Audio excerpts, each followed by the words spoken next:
Hello everyone, कैसे आप सब लोग? बढ़िया एकदम। तो हमने एक नया चैप्टर स्टार्ट किया था जिसका नाम था क्या? आयुष्य कामीय अध्याय।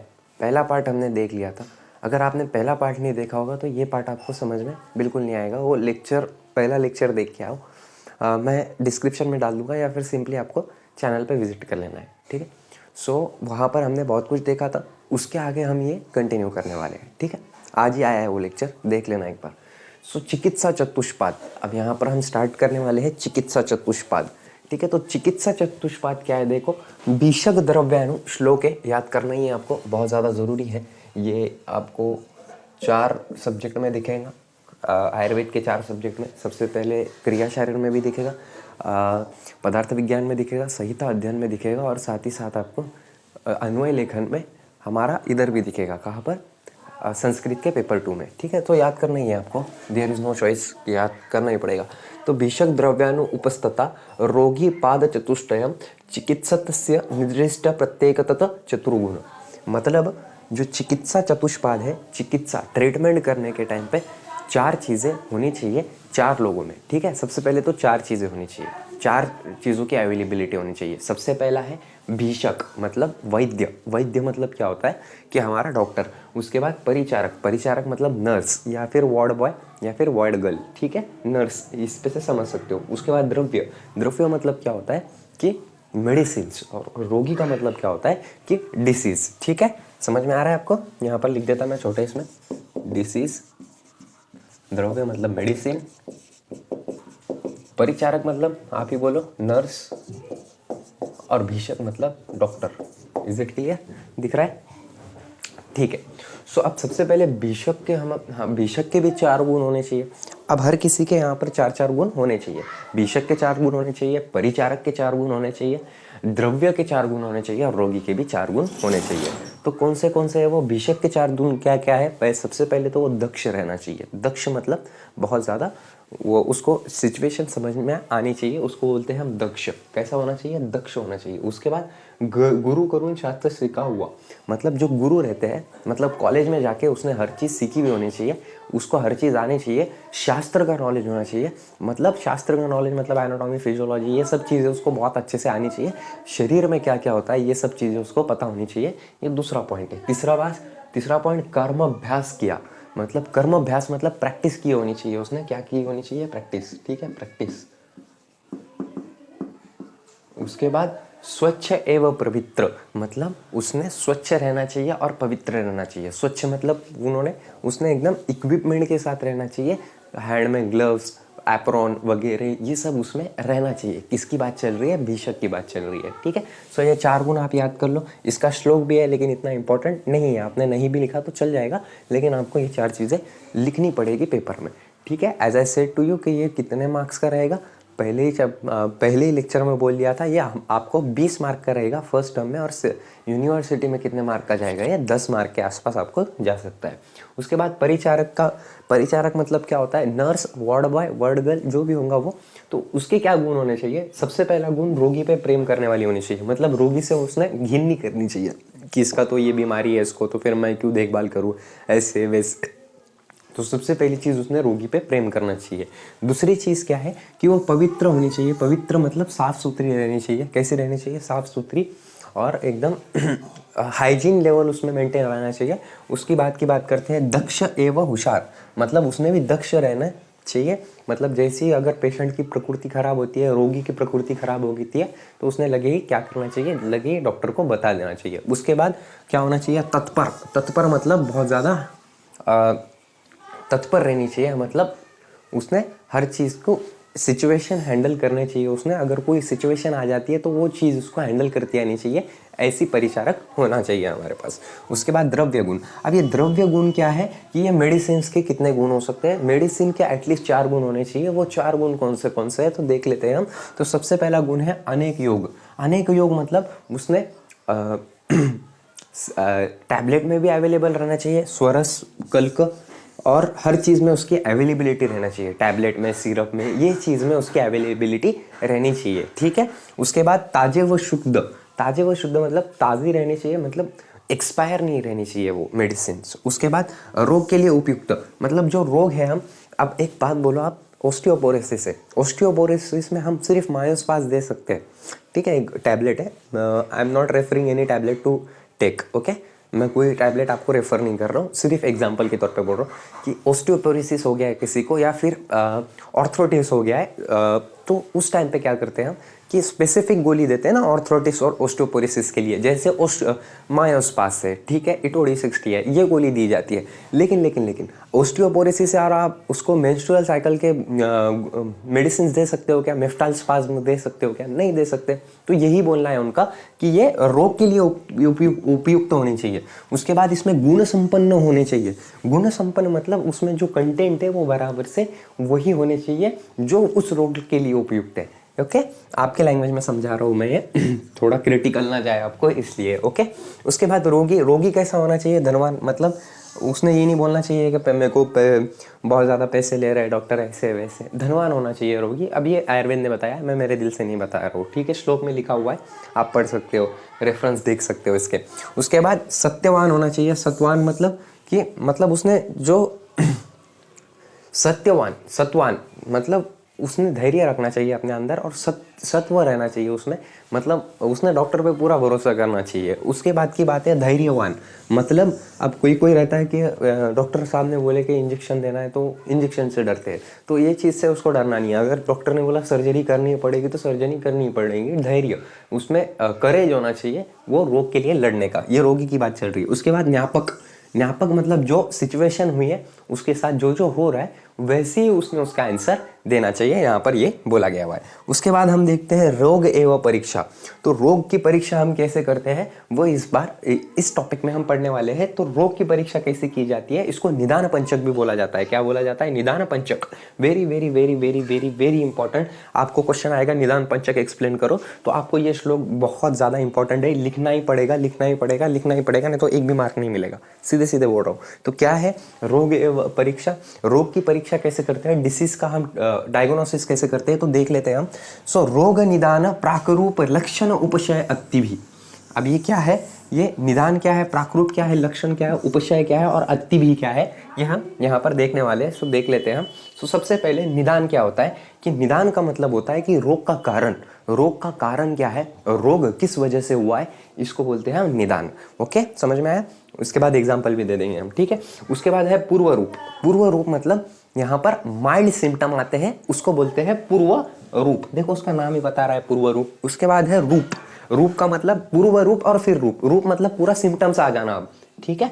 उसके बाद है उपशय मतलब वो जो डिसीज हुआ है वो जो रोग हुआ है उसको ठीक करने के लिए हम आहार लेते हैं, मतलब फूड से उसका ट्रीटमेंट करते हैं, या फिर विहार मतलब ये चीज़ें नहीं खानी उससे ही ट्रीटमेंट करते हैं, या फिर औषध लेके मतलब मेडिसिन लेके उसका ट्रीटमेंट करते हैं, उसको बोलते हैं उपशय। उसके बाद संप्राप्ति मतलब क्या होता है कि व्याधि उत्पन्न की गति, कि मतलब व्याधि उत्पन्न कब हुई, कैसे हुई, इसका नॉलेज ले लेते हैं हम वो पेशेंट से, ताकि यही नॉलेज हमको दूसरे पेशेंट पे अप्लाई करते आए। Is it clear to all of you? Good. उसके बाद देख लेते हैं हमारा नेक्स्ट टॉपिक जो है रोगी परीक्षा। अब रोगी की परीक्षा, अब यहाँ पर रोग की परीक्षा थी, अब यहाँ पर रोगी की परीक्षा करनी है हमको। किसकी परीक्षा करनी है? रोगी की। सो दर्शन स्पर्शन प्रश्न परीक्षेतच्च रोगी नाम, मतलब क्या होता है इसका, पहले हम दर्शन करेंगे, दर्शन स्पर्शन प्रश्न परीक्षेतच्च रोगी नाम। देखो यहाँ पर श्लोक बहुत आसान है, पहले दर्शन है, फिर स्पर्शन है, फिर प्रश्न है और उसके बाद रोगी नाम है। तो यहाँ पर एग्जांपल दे दूं क्या मैं आपको ये समझने के लिए? समझो XYZ डिसीज है, आपको समझ गया होगा आई थिंक सो। ये नहीं समझा होगा तो मेरे को बोल दो, मैं एक रील बना के आपको ये समझा दूंगा, ठीक है।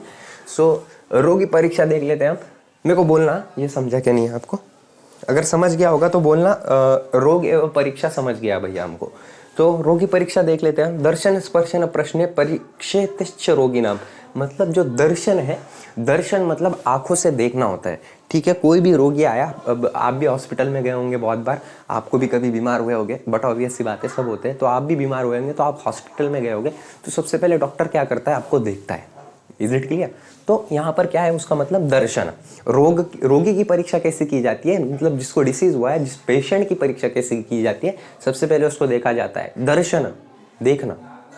उसके बाद स्पर्शन मतलब उसको चेक करना, पाल्पेट करना, उसके पेट को पाल्पेट करना, या फिर स्टेथोस्कोप से उसका हार्ट का ये चेक करना, उसके बाद उसको पूछना, फिर उसके बाद क्या है प्रश्न, मतलब फिर उसके बाद पूछते हैं आपको, हाँ भाई क्या हुआ, तेरे को क्या खाया था तूने, क्या नहीं खाया था, हाँ फिर कैसे हुआ, फिर अचानक से बुखार आ गया क्या, फिर खांसी आई थी क्या, फिर बुखार आया था क्या, फिर ऐसे पूछते हैं ना, तो उसको क्या बोलते हैं हम, प्रश्न बोलते हैं। सो रोगी की परीक्षा कैसे की जाती है, सबसे पहले दर्शन किया जाता है, उसका देखा जाता है, फिर उसको स्पर्शन किया जाता है, मतलब उसको पालपेट करके देखा जाता है, या फिर स्टेथोस्कोप लगाया जाता है और हार्ट की मेजरिंग चेक की जाती है, या फिर स्पर्शन करके उसको पूरा चेक करते हैं, या फिर नाड़ी परीक्षण करते हैं। नाड़ी परीक्षण मतलब ऐसे, इज इट क्लियर, गुड।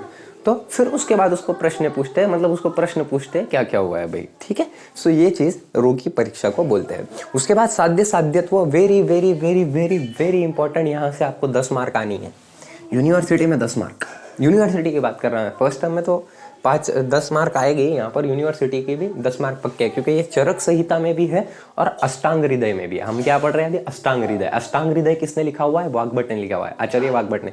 और चरक संहिता किसने लिखी हुई है, चरक, आचार्य चरक ने, ठीक है। सो व्याधि देख लेते हैं। तो सबसे पहले साध्य व्याधि रहती है और असाध्य व्याधि रहती है। व्याधि मतलब क्या होता है कि डिसीजेस, तो डिसीजेस के टाइप देख रहे हैं हम यहाँ पर। ह्यूमन हेल्थ और डिसीज में आपने बहुत अच्छे से पढ़ के आया होगा कि curable disease, non curable disease. तो जो साध्य व्याधि रहती वो क्यूरेबल रहती, कैसी रहती, क्यूरेबल। और जो असाध्य रहती वो कैसी रहती, नॉन क्यूरेबल, ठीक है, जो क्यूर हो ही नहीं सकती, ठीक है। अब इसमें भी साध्य में भी 2 टाइप रहते हैं, एक सुख साध्य, एक कृष्ण साध्य। सुख साध्य, सुख का मतलब क्या होता है कि आरामी से, देखो यहाँ पर मैं आपको ट्रिक बता रहा हूँ आसानी से, कि सुख साध्य मतलब जो आसानी से अच्छी हो जाएगी उसको बोलेंगे हम सुख साध्य। और कुछ साध्य का मतलब जिसको ट्रीटमेंट करने के लिए थोड़ा टाइम लगेगा, इट्स टाइम कंज्यूमिंग, लेकिन वो अच्छी हो जाएगी कुछ टाइम के बाद। उसके बाद है हमारे पास असाध्य। असाध्य का मतलब क्या होता है, जो क्यूअर हो ही नहीं सकती है, जो जिसका क्यूअर होना इम्पॉसिबल है, उसको हम नॉन क्यूरेबल बोलते हैं, ठीक है। जिन्होंने नोट्स नहीं लिया है उसमें ये डिटेल में बताया हुआ है नोट्स में। अगर नोट्स नहीं लिया होगा और अगर इच्छा होगी आपके लेने की तो ले सकते हो, नहीं तो यहीं से भी नोट्स बना सकते हो आप, ठीक है। मैंने नंबर दिया हुआ है, उस पर मैसेज करना है आपको नोट्स के लिए, ठीक है। सो यहाँ पर असाध्य क्या है, याप्य है और अनुपक्रम है। अब इसमें भी 2 टाइप गिरते हैं। याप्य ऐसी है जो कंट्रोल कर सकते हैं हम, लेकिन क्यूअर नहीं कर सकते। क्यूअर मतलब पूरा टोटली अच्छा करना, यहाँ पर कंट्रोल कर सकते हैं। जैसे कि यहाँ पर एग्जाम्पल देते हैं हमारे ऋषिस अस्थमा, ठीक है।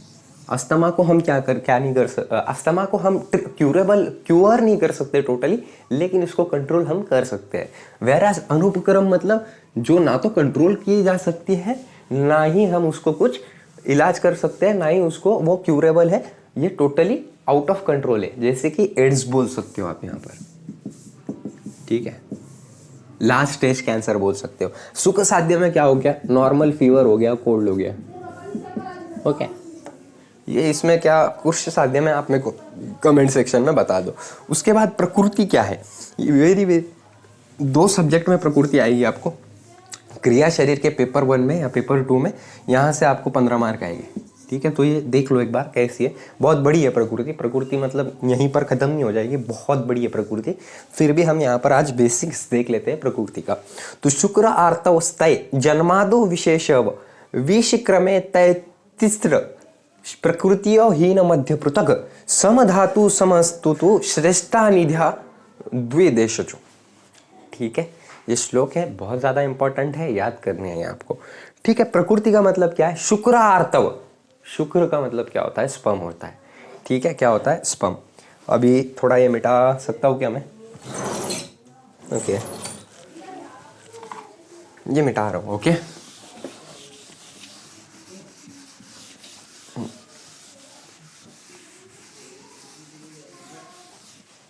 चल, शुक्र का मतलब क्या होता है, स्पर्म होता है। वेरास आर्तव का मतलब क्या होता है, बोला आप ही, ओवम होता है, ठीक है। सो जब शुक्र और आर्तव मिलते हैं तब किस स्टेज में फिटस बनता है, ये तो आपको पता है। उसको हम मराठी संस्कृत में क्या बोलते हैं, गर्भ बोलते हैं। क्या बोलते हैं, गर्भ, ठीक है। शुक्रार्तवस्ते जन्मादो विशेषव, जब शुक्र और आर्तव मिल जाते हैं, जब शुक्र और आर्तव मिल जाते हैं तभी प्रकृति का स्टार्टिंग हो जाती है, प्रकृति। अब प्रकृति क्या है वो देखेंगे आप, ठीक है। प्रकृति की तभी स्टार्टिंग हो जाती है, ऐसा इनका बोलना है। विषकर्मे तैतिस्त्र प्रकृतियो हीन मध्य पृथक। हीन मध्य पृथक, मतलब अगर यहां पर शुक्र और आर्तव में वात ज्यादा रहा तो प्रकृति बनेगी हीन, कम कुवत। कैसी? कम कुवत। हीन मतलब होता है कम, कम कुवत, डिक्रीजिंग। ओके, उसके बाद पित्त ज्यादा रहा ये बनते टाइम में तो क्या होगा? मध्य बनेगी। और अगर कफ ज्यादा रहा प्रकृति बनते टाइम में तो क्या बनेगा? पृथक बनेगा। पृथक, पृथक मतलब बेस्ट। ठीक है, समझ में आ रहा है आपको? गुड। देखो श्लोक को तोड़ रहे हैं हम, समझो यहां पर। उसके बाद सम धातु समस्तातु श्रेष्ठा निध्या द्वि दोषधो, मतलब अगर सम धातु रहे, सम, हर चीज सम रही। अब भैया अब ये वात भी सम है, पित्त भी सम है, कफ भी सम है, अब क्या होगा? तो सम बन जाएगी। क्या बन जाएगी? प्रकृति सम। ठीक है, सम, सम धातु समास्तु तो श्रेष्ठा निधा द्वि दोषजो। और अगर भैया ये वात ज्यादा है, पित्त ज्यादा है तो क्या बनेगी भैया? बोलो आप। तो वात पित्त बनेगी, कफ पित्त बनेगी कि पित्त कफ वात बनेगी? ठीक है, समझ में आ रहा है? गुड। सो यहाँ पर देख लेते हैं 7 प्रकार की प्रकृति हो सकती है। अब आप ही अंदाज लगा सकते हो कि 7 प्रकार की। सबसे पहले तो एक दोषज, मतलब एक ही दोष की। जैसे मेरा वात दोष है, मैं प्रकृति किया हुआ हूँ खुद की, प्रैक्टिकल में करनी पड़ती है आपको प्रकृति खुद की। तो मेरी प्रकृति कैसी है? मेरी प्रकृति है वात प्रकृति। ठीक है, कैसी प्रकृति है? वात। खुद की प्रकृति बोल रहा हूँ, निकालोगे आप भी। तो जो ये वात प्रकृति है मेरी, तो ये एक किसी किसी की पित्त हो सकती है, किसी किसी की कफ हो सकती है। तो ये हो गया हमारे पास 3, वात, पित्त और कफ। अब भैया शुक्र और आर्तव बनते टाइम में क्या हुआ? वात पित्त हुए, पित्त कफ हुए, ये दोनों प्रोमिनेंट रहे। तो क्या फिर? वात पित्त, पित्त कफ, कफ वात, ये भी हो सकता है। ठीक है, इसका उल्टा भी कर सकते हो। और भैया ये सब सम अवस्था में रहे तो क्या बनेगी प्रकृति? समदोषज, समदोष। यही ये श्लोक का बोलना है। जितना एक्सप्लेन किया है अभी तक, यही ये श्लोक का बोलना है। ठीक है, एक श्लोक रहता है, उसका मीनिंग बहुत बड़ा होता है। ठीक है, समझ में आ रहा है? लेकिन मैं तोड़ तोड़ के बहुत आसानी से आपको करके बता रहा हूँ। ठीक है, इसके बाद थोड़ा पॉइंट देख लेते हैं हम, फिर हमारा ये चैप्टर खत्म। सो यहाँ पर धातु के बारे में पढ़ लेंगे और यहाँ पर ये चैप्टर खत्म होता है आपका फर्स्ट टर्म का। और इसके बाद सिर्फ 4 चैप्टर बचेंगे हमारे। तो धातु क्या रहते हैं? धारयंती इति धातवा, जो शरीर का धारण करते हैं और शरीर को पुष्टि करते हैं, शरीर को बढ़ावा देते हैं, शरीर को सपोर्ट करते हैं, उनको क्या बोलते हैं? हम धातु बोलते हैं। क्या बोलते हैं? धातु। ठीक है, उसके बाद भेद कितने हैं इसमें? रस, रक्त, मांस, मेद, अस्थि, मज्जा, शुक्र। कितने भेद है? 7 भेद है। मतलब उसके प्रकार कितने हैं? 7 है। कौन से? रस, लिम्फ, रक्त, ब्लड, मांस, मसल्स, मेद, मेद का मतलब होता है आपका एडिपोस टिश्यू, अस्थि, बोन्स, मज्जा, बोन मैरो, शुक्र, स्पर्म और आर्तव मतलब ओवम। ठीक है, ये 7 टाइप के हमारे धातु होते हैं। ठीक है, जो बॉडी का फ्रेमवर्क वगैरह सब बनाते हैं। तो इनके श्रेष्ठ कर्म क्या है, इनके काम क्या है, वो देख लेते हैं हम। तो प्रीणन जीवन लेपो स्नेहो धारण पूर्ण गर्भो उत्पादच्छ धातु नाम श्रेष्ठ कर्म क्रमात् स्मृतम। 10 मार्क का क्वेश्चन आया था यूनिवर्सिटी में मेरे को। ठीक है, फर्स्ट ईयर में, फर्स्ट प्रोफेशनल में। और इतना प्यारा लिखा था ना इसका आंसर, मैंने 5 पेज लिखा था। कितने पेज? 5। तो आप भी 5 पेज लिख पाओ, ऐसे इसको कंटेंट बनाओ इसका। ऐसे मैं तो आपको सिर्फ बेसिक नॉलेज दे दूंगा, पोषण वगैरह वगैरह। बट जब हम रस स्टार्ट करेंगे तब आपको रस का पूरा बताऊंगा मैं, क्रिया शरीर में। मैंने बोला है ना, संहिता अध्ययन पढ़ लो, आपको यहाँ से वहाँ से पूरा आयुर्वेद का लिंक लगना स्टार्ट हो जाएगा। इसीलिए मैं संहिता अध्ययन पे ज़्यादा टाइम दे रहा हूँ। देख रहे होंगे आप 25-25 मिनट के लेक्चर से। सो इसलिए बोलता हूँ मैं, पढ़ा करो, मतलब पूरा लेक्चर देखा करो। अब आप यहाँ तक आए हो, इसका मतलब श्योर है आप पास हो जाओगे। क्योंकि इतना टाइम की कोई रुकता नहीं है, फ़ोन है आपके पास, सोशल मीडिया है, हर चीज़। But still you are listening this and doing your study, that means you are capable of being a doctor. Okay, good. So रस प्रीणन करता है। प्रीणन मतलब पोषण करने का काम करता है। क्या करने का काम करता है? पोषण करने का काम। पोषण मतलब शरीर को पोषण देना, शरीर को लिम्फ प्रोवाइड करना, शरीर में फ्लूइड्स प्रोवाइड करना। ये किसका काम है? रस का। रक्त का काम क्या है? जीवन देना है। देखो, प्रीणन जीवन लेपो। ठीक है, प्रीणन रस, जीवन रक्त, लेपो मांस, स्नेहो मेद, धारण अस्ति पूर्णे मज्जा गर्भोत्पादच्च शुक्र। Is it clear? गुड। उसके बाद देख लेते हैं हम उसके आगे का फिर। तो प्रीणन कौन है? रस है ना। क्रम कर्मात स्मृतम, ये कर्म कर्मात मतलब क्रम से लगाओ रस रक्त को और उनके ये वो लिख दो, ठीक है। सो रस क्या है? प्रीणन है मतलब पोषण करने वाला। रक्त है जीवन मतलब जो प्राणवायु पुरवठा करता है, ऑक्सीजन देने का काम करता है बॉडी को, ओके। उसके बाद है मांस लेपन मतलब बॉडी को कवर करने का काम करता है, कवरिंग ऑफ बॉडी। उसके बाद मेद स्नेहन मतलब ल्यूब्रिकेशन का काम करता है। अस्थि धारण मतलब आधार देने का काम करता है, सपोर्ट देने का काम करता है। मज्जा पूरण मतलब अस्थि में पूरण, बोन मैरो है ना, अस्थि में पूरण रहता है ना, पूरण करने का काम करता है, मतलब अस्थि में बोन मैरो जो काम करता है वो यहाँ पर मज्जा का काम है। उसके बाद शुक्र गर्भ उत्पादक मतलब to produce offspring. Is it clear to all of you? Good. So video अच्छा लगा होगा तो शेयर कर दो अपने दोस्तों के साथ और सब्सक्राइब करना बिल्कुल मत भूलो। Thank you so much, have a great day. और यहाँ तक आ गए हो ना तो मैं श्योर बोल सकता हूँ कुछ ना कुछ बहुत बढ़िया फ्यूचर है तुम्हारा, क्योंकि तुम्हारे में एक चीज़ है, वो है पेशेंस, ठीक है। So thank you, have a great day.